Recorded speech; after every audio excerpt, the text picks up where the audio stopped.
ልጅሽን ይገሉታል ብለሽ የግብፅን በረሃ እሾሁ ድንጋዩን እንቅፋቱ ያንከራተተሽ ደከምሽ ታከትሽ አንድም ቀን ዓለም ሳይመችሽ ስትወለጅ እንኳ አይሁድ በቅናት ተነስተው የገንዛ ዘመዶችሽ በእናትሽ ማይፀን የሰራሽውን ስራ እግዚአብሔር እኔ ማደሪያ የተሆን ዘንድ ገና ከማይፀን ሳለሽ ጀምሮ ታምራት ስትሰሪ እናቷንም ልጇንም በውስጥ ያለው ማይፀን ዛሬ በማይፀን ሆኖ ይህን ሰራ ይህን ካደረገ በኋላ በተወለደ ጊዜ ደግሞ ሀገራችን ወሮ አንድ ነገር ያደርገናል ብሎ በምቀኝነት ተነስተው በተመቸ ሳይሆን ባልተማቸው አራዊቱ በሚመላለሱበት በሊባኖስ ተራራ ተወለድሽ እናቴ። ከዚህም በኋላ ከተወለድሽ በኋላ የእናት ጡት ሳትጠግቢ በ3 ዓመትሽ ወደ ቤተ መቅደስ ገባሽ። እምዬ እናቴ ሁሉ ዓለም በክብር ሳይሆን በአሳር አስተናግዶሻል። ዓለም እኔን ይገሉብኛል ብለሽ የግብፅን በረሃ እንድትንከራተች አድርጓል። ሽፍታው ወንበዴው ሁሉ ያልሽውን እየቀማሽ ብዙ ያልሆንሽው ነገር የለም። ስለዚህ ይህ ዓለም ይበቃሻል ከእንግዲህ። ምክንያቱም በሕይወት ብትኖሪም ይህ ዓለም የምትኖሪበት ዓለም አይደለም። እኔም እንዳረግኩኝ ወደ ላይ እንደሄድኩኝ አንቺንም ይዤሽ ልሄድ መጥቻለሁ ብሎ ዛሬ ነፍሷን ከስጋዋ ለይቶ ስጋዋንም በዕፀ ሕይወት በዕፀ ገነት እንዲያርፍ ያደረገበት ቀን ነው። ክብር ምስጋና ለመድኃኒዓለም ይሁን። መድኃኒታችን ጌታችን ፈጣሪያችን ኢየሱስ ክርስቶስ ለእናቱ ከምንም በላይ የሚወዳትን እናቱን እሷንም ሞት ቀምሳለች እንድትቀምስ አድርጓል። ለምን? የአዳም ዘር ናትና።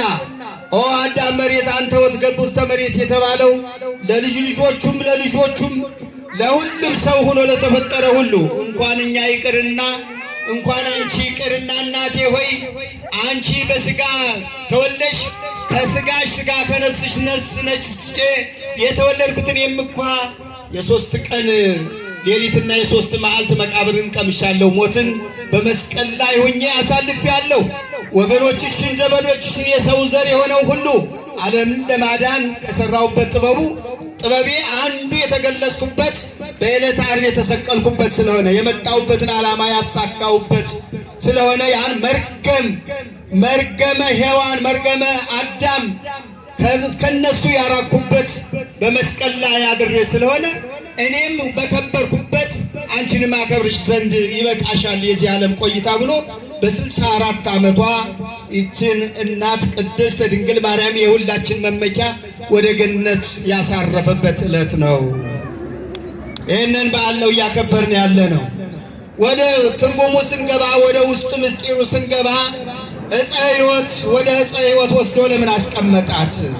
አባቶቻችን ሊቃውንት እንደተናገሩት እንደሚያስተምሩት ሁሉ ያቺ ዕፀ ሕይወት የተባለች ቀደም ሲል አባታችን አዳምና እናታችን ሔዋን ከሕይወት ወደ ሞት ከገነት ወደ ሲኦል የወረዱበት ይህንን ብትበላ ትሞታለህ ተብሎ ሞቱ የተነገረበት እንዳትነካ የተባለበት ትእዛዙን ሕጉን በመተላለፍ ወደ ሲኦል ባርነት ወደ እግረ አጋንንት የወደቀባት ዕፀ ሕይወት ነበረችና ያቺ ዕፀ ሕይወት አዳምን የገደለችው ዕፀ ሕይወት አዳምን ወደ ሞት ያሸጋገረችው ዕፀ ሕይወት በእሷ ግን የተቀመጠችው ደግሞ ዕፀ ጳጦስ ዘሲና ተብሎ የሲና ጳጦስ ተብላ የተነገረላት እመቤታችን ሱባኤ የተነገረላት ትንቢት የተነገረላት ሱባኤ የተቆጠረላት እናታችን ወላዲተ አምላክ ያ መርገም በዚያች ዕፀ ሕይወት ምክንያት የመጣው መርገመ አዳም መርገመ ሔዋን 5500 ዘመን ተደቅኖ የነበረው መርገም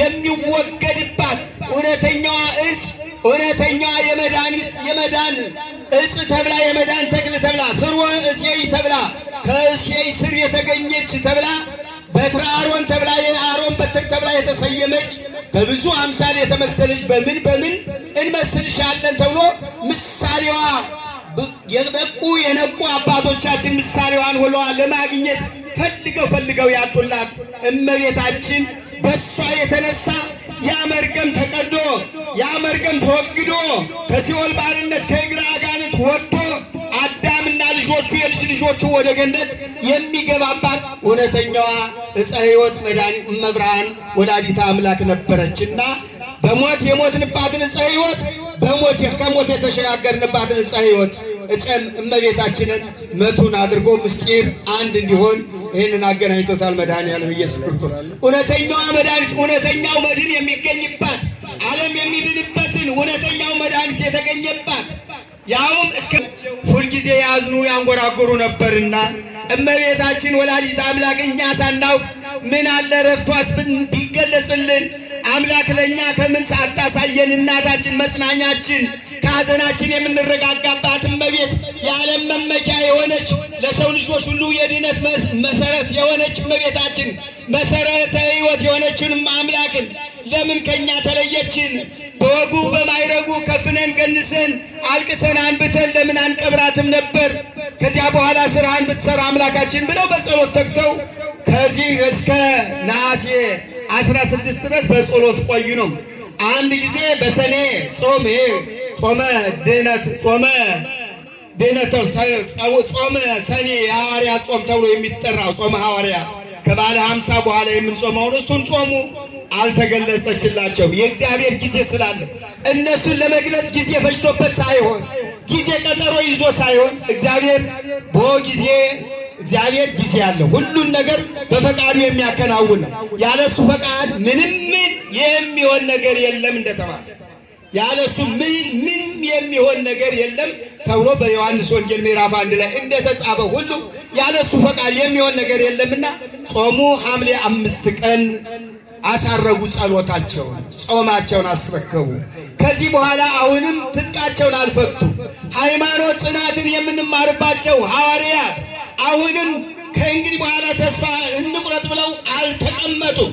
ከነሐሴ 1 ቀን ጀምሮ እስከ ነሐሴ 14 ቀን ድረስ 2 ሱባዔ ጾምን ጾመዋል። ማንን ለማግኘት? ከኔ ጋር ናችሁ? እነው ልቡናችሁ ከኔ ጋር ይሁን። ይሄ አይሞላልሹ ዓለም እየሰራረቀ ልባችን ከቃለ እግዚአብሔር እየለየን ነውና እባካችሁ ከዚህ ያለውን ልባችሁ ወደዚህ መልሱና ሰብሰብ አድርጉት። ማንን ለመፈለግ ለማግኘት ነው ሐዋርያት የጾሙት?